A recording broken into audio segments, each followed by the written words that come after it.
morning, Rabotai. Mabruk Mazal Tov to my dear brother-in-law, his bar mitzvah of his son, Yonatan. Bezrat Hashem, you should see a lot of nachat from Yonatan. You see him grow, the chuppah, ma'asim tovim. Bezrat Hashem, he will make a big kiddush Hashem in the world. I want to bless him that he should remember that his bar mitzvah is son of a mitzvah. A son never loses his status of a son, whether he's far away, whether he's close by, whether you see him or you don't see him. Even if he forgets, nonetheless, always inside, he will always be a son. Not like maybe a husband that's only temporary, not like a businessman who does business only during the day, not at night. Rather, a son, 24/7. We celebrate the bar mitzvah, taking on the Torah, reading the Torah, putting on the tefillin. We celebrate the mitzvot. We realize the mitzvot is what makes us into the great people we are, and to give us olam haba. So Bezrat Hashem, he will take on this role of being the son of the mitzvah, very attached and never lose and never step away from the mitzvot. Bezrat Hashem, he should accomplish very, very much.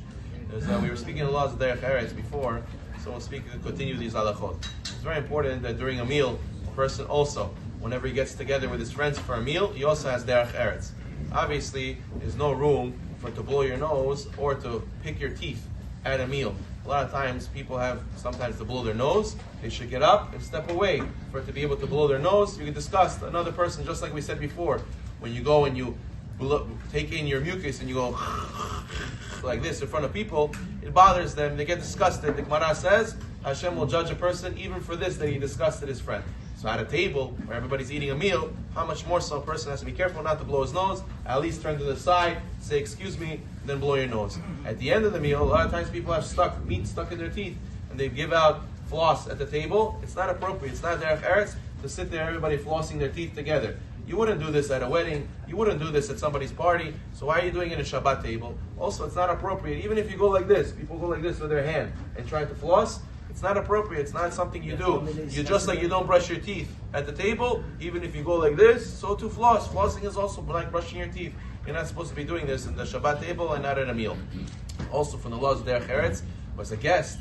When a person is a guest at somebody's house, you always have to let Baal Habayit decide what we're doing. You have to let Baal Habayit decide if we're eating, if we're not eating. You have to let Baal Habayit take, if they bring a langiri of food, they serve the service, you have to let Baal Habayit take first. Or at least Baal Habayit will tell you, please take, please don't wait for me, please do. A person shouldn't feel, yes, we bless our friends and we tell them, mi casa tu casa, we tell them, my house is your house. But it's still Derech Eretz to let the Baal Habayit decide what we're doing and let him take from the food first. As a guest, there's another aspect of Derech Eretz. You don't want to overstay your stay. Let's say I invite you for Shabbat and we sit in the Shabbat table. But I'm very tired. I have to wake up for the next day. I'm very tired, and I want to have not such a long meal. And the guest sits and he sits and he sits and he sits, and he's telling him, okay, my machonim, okay, bekat mazon. He doesn't get the hint. He keeps sitting. I already served slatki stol. He thinks there's another slatki stol after this slatki stol. He's sitting, talking. I don't know. I don't want to kick him out. So it's Derech Eretz to always say, excuse me, I don't want to keep you up. Tell me if it's not the right time now, maybe we should go home. Tell me, please, be open. I don't want to go and make you suffer. That way, the person never gets a misunderstanding, doesn't have anything in his heart against his friend, Chas v'shalom.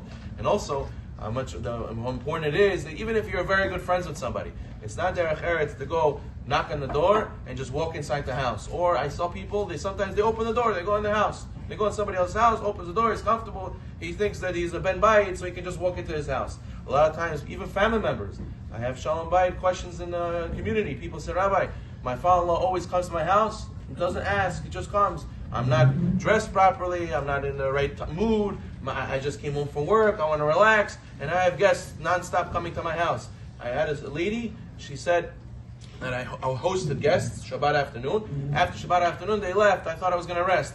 All of a sudden, this friend came. All of a sudden, this aunt came. This cousin came. From 12 o'clock till 7 p.m., I was entertaining guests the whole day. After Shabbat, I had no strength. I couldn't move. So therefore, what? It's not Derech Eretz to just say, no, come, entertain me. Come, give me what to do.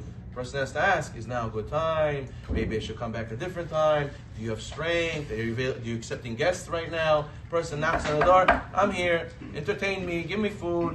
Make jokes. Say stories. Do something for me. I'm bored.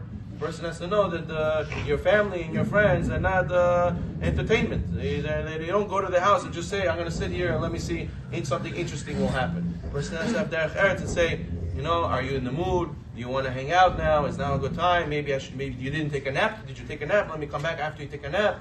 This is part of basic derech eretz, not to throw ourselves onto other people and burden their lives. Baruch Adonai Olam. Amen.